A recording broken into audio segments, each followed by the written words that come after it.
your mitochondria, and your chloroplast are the other two double membrane bound organelles. The endoplasmic reticulum is part of the endomembrane system. And this is where it revives the mRNA and uses the ribosomes to make your proteins. Your Golgi then modifies and ships the proteins. Your cell membrane is what releases the proteins into the external environment. And then you have vesicles, vacuoles, and lysosomes that can either carry, store, or the lysosomes can actually help to break down your proteins. You need to be familiar with the endosymbiosis theory. And this is where we had an ancestor eukaryotic cell that did not use oxygen and was not photosynthetic. At one point, they believed it took up a prokaryote that had mitochondria. So these cells started to use oxygen. And these are most of the cells that are found in your animals. And then later, one of those cells took up another prokaryote that had photosynthetic abilities. So chloroplasts got incorporated into these new cells. So these ended up being the cells of your plants. Part of the reason they think this is because there's DNA in these three different organelles that are independent of each other. They're all three double membrane organelles, and they all three have their own ribosomes.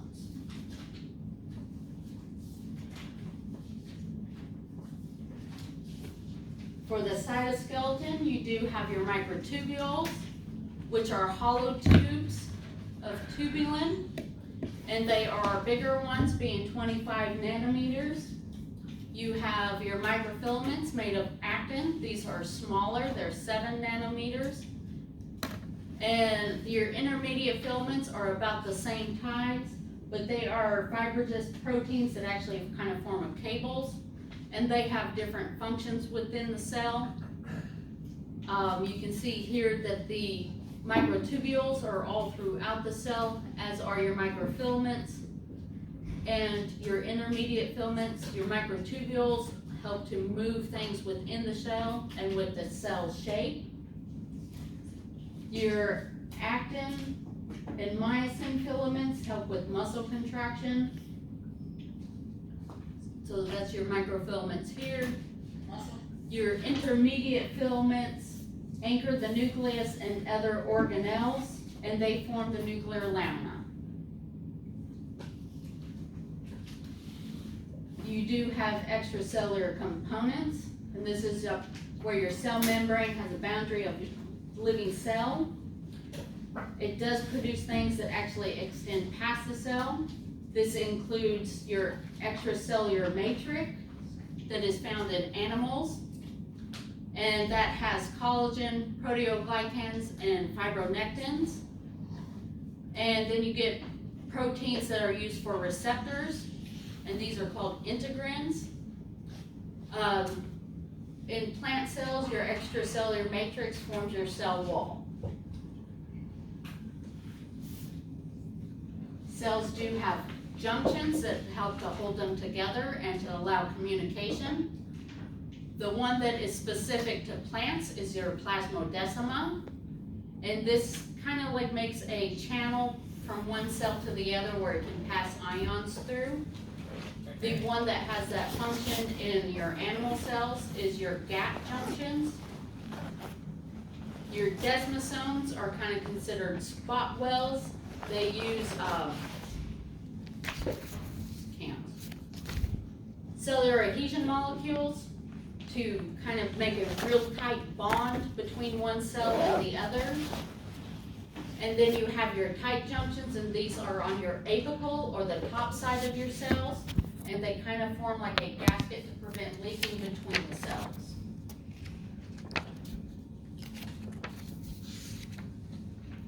Again, we talked about the cell membrane and how it has your phospholipid bilayer with your hydrophilic heads, your hydrophobic tails, and because the phospholipids have both hydrophilic and hydrophobic properties, that is called amphipathic. we talked how the cell is fluid, and the fluidity depends on several different things. You can have your unsaturated fats, which have your kinks. This causes your cell membrane to be more fluid, whereas your saturated fats that are all straight can come back tighter together. This will reduce the fluidity. And then you have things like steroids or your cholesterols that help to maintain the stability of your cell membrane. Temperature can influence the fluidity of your cell membrane. So if it gets too hot, it will be too fluid. If it gets too cold, it will get too stiff. You do have different membranes that interact with the cell membrane, or different proteins, sorry. You have your integral proteins, which can go all the way through the cell membrane, and these can allow things to pass from the external to internal, or vice versa. And then you have peripheral proteins, which are on one side of the membrane or the other, and these help play a role in signaling or support. So our peripheral proteins down here are interacting with part of our cytoskeleton to form structure, whereas on this side they are interacting with the extracellular matrix. These cell membrane proteins do have 6 different functions. This includes transport.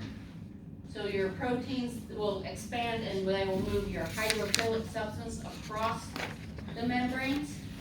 You have proteins that have enzymatic activity. You have some proteins that do signal transduction. So you have a receptor on one side that will bind to a ligand, and then it will send a signal into the cell. You have some proteins, such as your cell adhesion molecules, that work in cell-cell recognition and joining. The cell-cell recognition are often used by your immune system to identify cells as either being part of you or an invader, such as a bacteria. The intercellular joining are the ones that work in your cell junctions. And then you have proteins that attach to the cytoskeleton or the extracellular matrix. Now there are 2 types of transports. There's passive transport and there's active transport. Which one of these requires energy? Active. Passive transport goes from high concentration to low concentration. Active transport, because it uses energy, can actually go from the low concentration to the high concentration.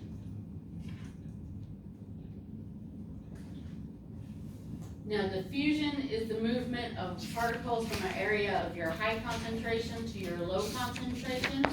This is what we did with the iodine, where it diffused across the membrane and then interacted with your starches. If it's going back and forth across the membrane at the same rate, it is called an equilibrium. And if it's going in one direction, so you have a high concentration on the right and a low concentration on the left, you'll have more of a net movement to the left.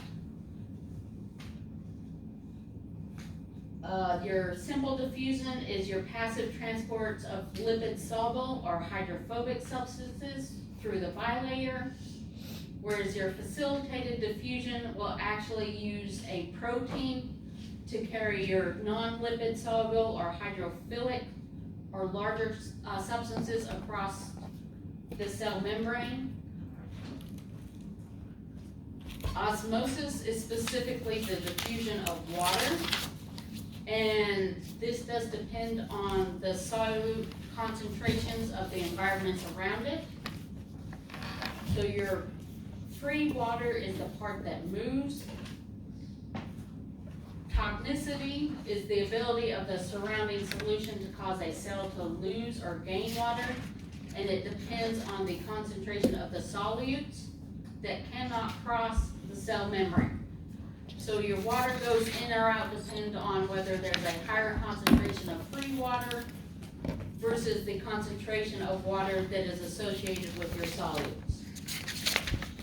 So in the isotonic condition, the solute concentration is equal.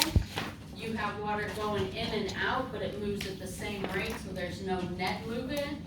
This is where it's at equilibrium. In your hypertonic, the concentration of your solute is higher outside of the cell than it is inside of the cell, and this causes water to move out of the cell. This causes your cells to shrivel, and your animal cells is called crenation, and the plant cells is called plasmolyzed. And then in plasmolysis, your cell membrane actually pulls away from the cell wall. The hypotonic is where you have less of a concentration of the solute outside of the cell than inside of the cell.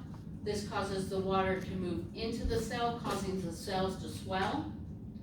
If it is an animal cell, these can cause the cells to burst or lyse. And blood cells is called hemolysis. However, because plant cells have the cell wall, it kind of counters that pressure and causes what is called a turgid condition. And this is the condition that plants actually prefer. Animal cells prefer the isotonic condition. Osmoregulation is the control of your solute concentrations and your water balance, and it is very important for organisms that live in hypertonic or hypotonic environments. There are different types of vascular transport, and these move your bulk materials. They do require vesicles, and they require ATP. If it is going into a cell, it's called endocytosis. If you're transporting it out of the cell, it's called exocytosis. Now, the total of all your chemical reactions is called your metabolism. And your metabolic pathways is a process where you start with one reaction, and then you end up with a different reaction through a series of steps. Each step will have a different enzyme. So here we start with compound A. It reacts with enzyme 1 to form compound B. So that's one reaction. Compound B will then react with a second enzyme to make compound C. So that's our second reaction. And then compound C will react with a third enzyme to make compound D. So we get a chain of reactions before we get our product. Now, there are two different types of metabolic pathways. There's the catabolic pathway, which breaks down your reaction. And then you have your anabolic pathway, which makes a larger reaction. Or a larger product, sorry. You will need to know these terms. Energy is the capacity to cause change. Work is the ability to move matter or cause change over time and distance. And it does require energy to perform work. Kinetic energy is the energy of motion. Thermal energy is the kinetic energy of your atoms or your molecules. And then heat is the transfer of your thermal energy from one substance to another. Potential energy is your energy of position or stored energy. And chemical energy is energy that's actually stored in the chemical bonds. So when we're talking about ATP, we're talking about the chemical energy that's actually stored in the bond between the phosphate groups.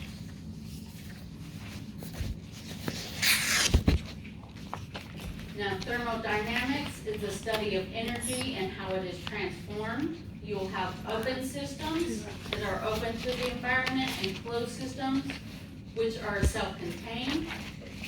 You will need to know the first and second law of thermodynamics. The first law is that energy can neither be created nor destroyed, but it can be transformed from one type to another. The second law is that the universe tends towards entropy, which is randomness or chaos or molecular disorder. So an example of your entropy is where you have a chemical reaction where you're doing a lot of metabolism and you're releasing heat. The more heat that's released is the more entropy that's being produced. You have two different types of metabolic reactions. The exergonic reaction gives off energy. So you start out with a big reactant that gives off energy, and then you end up with a smaller product. The endergonic reaction requires energy. You start with a small reactant, you add energy, and then you end up with a product that has higher potential energy.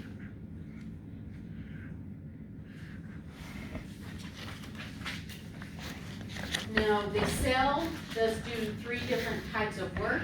It does chemical work, which is pushing your endergonic reactions, transport work, such as coupling substance across the cell membrane, and you have mechanical work, such as controlling your muscle contractions.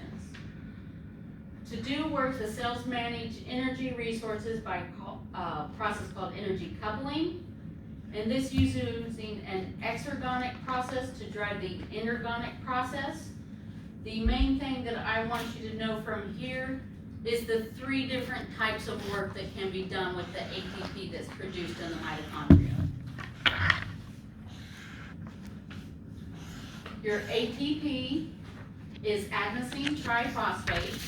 It has a pentose sugar, a nitrogenous base, which makes up your adenosine here, and then it has 3 phosphate groups.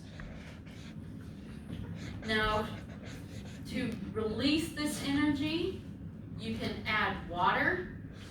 It will break one of the bonds between the phosphates, so you end up with adenosine, 2 phosphates, or ADP, an inorganic phosphate, and the release of energy.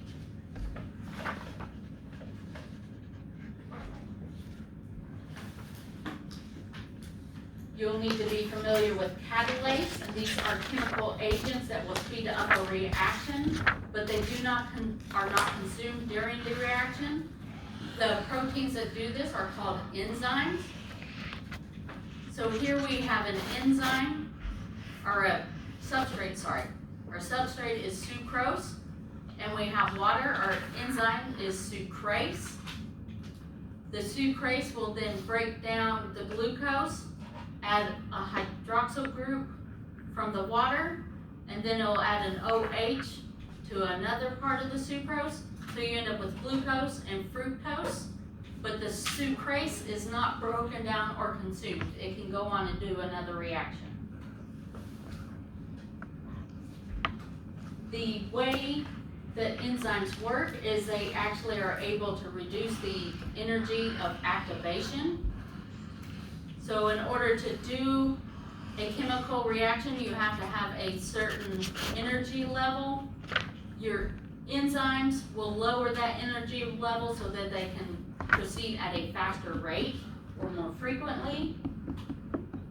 Things that do affect your enzymes are your pH, temperature, and then your inhibitors. You have your competitive inhibitors that block the active sites, and then you have non-competitive inhibitors that actually bind to another location, and this causes a conformational change in the active site, which prevents your substrate from binding. Now, there are metal ions and vitamins that actually help your enzymes. These are called cofactors or coenzymes. You will need to understand the difference in your allosteric regulation and how it can either inhibit or stimulate your enzyme activity, and how your feedback loops work. So in your negative feedback loop, you'll end up with your final product that can actually block the enzyme at the start.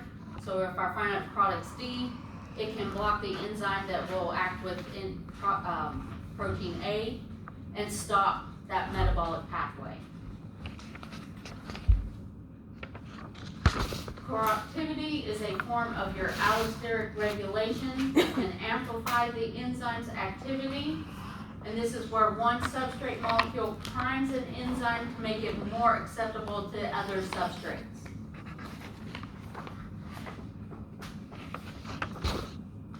Your feedback inhibition, the one we talked about, was negative, and this is where the end product will bind to an enzyme that's earlier in the process and prevent that metabolic pathway from completing.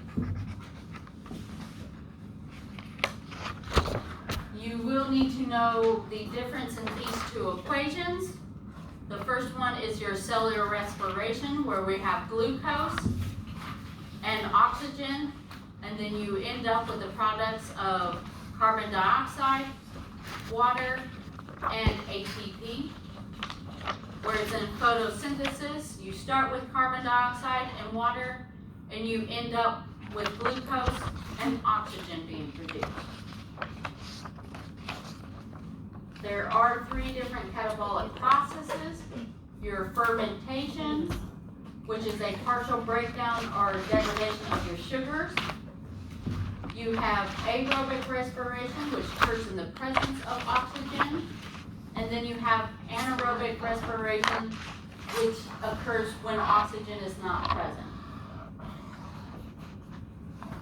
You will need to know the difference in the 2 redox reactions. Your LEO, or loss of electrons, is oxidation, and GER, your gain of electron, is reduction.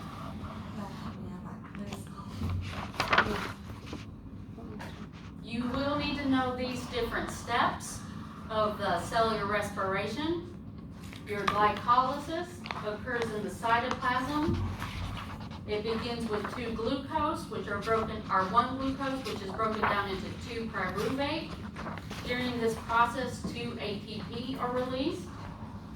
The intermediate reaction, which occurs in the outer membrane of the mitochondria, converts your pyruvate into acetyl-CoA. No ATP is made at this point. During your citric acid cycle that takes place in the matrix of the mitochondria, the acetyl-CoA is broken down and you end up releasing carbon dioxide.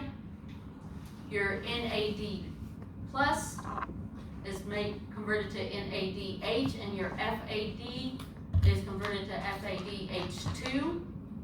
Only 2 ATP are released at this time. And during your oxidative phosphorylation, this occurs in the Christie, and it has 2 different processes. At this point in the cycle, most of the energy is contained in your electron carriers, which are your 2 electron carriers. Or the chain. NADH.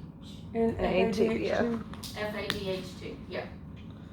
So those will go to your electron transport chain.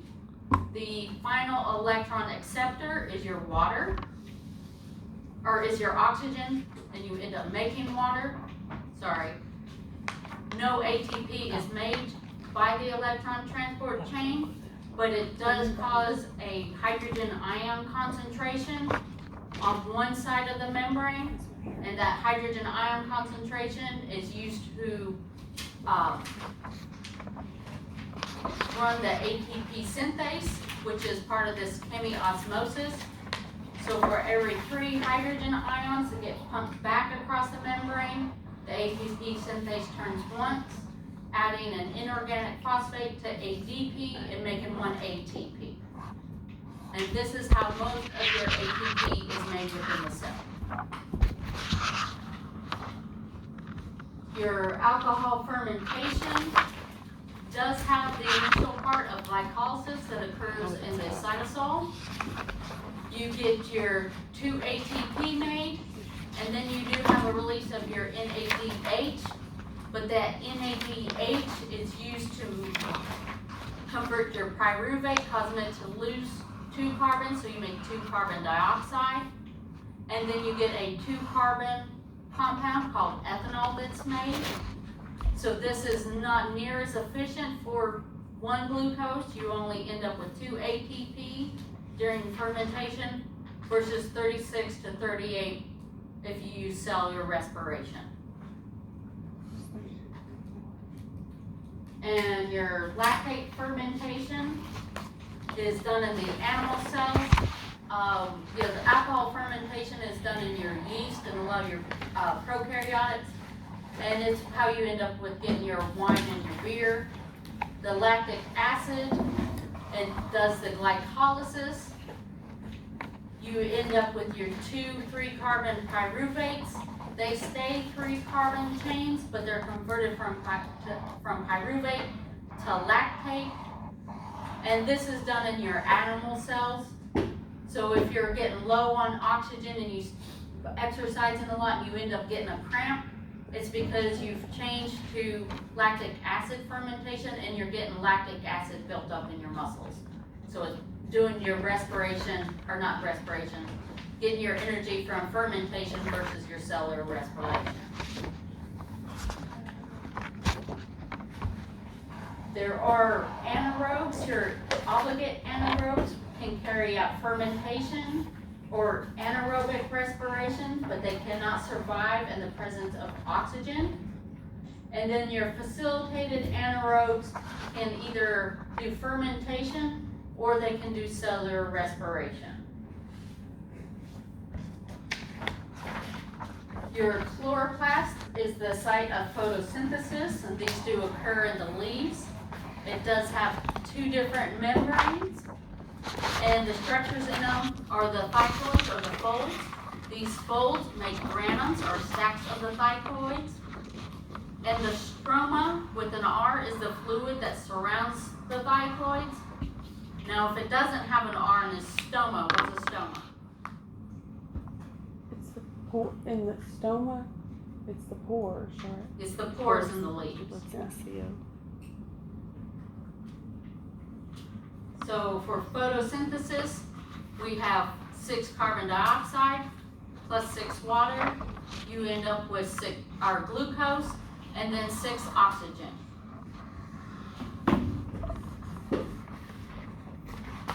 The part in chlorophyll that actually absorbs the light are your pigments, specifically chlorophyll A, which we talked about. There's 2 different parts.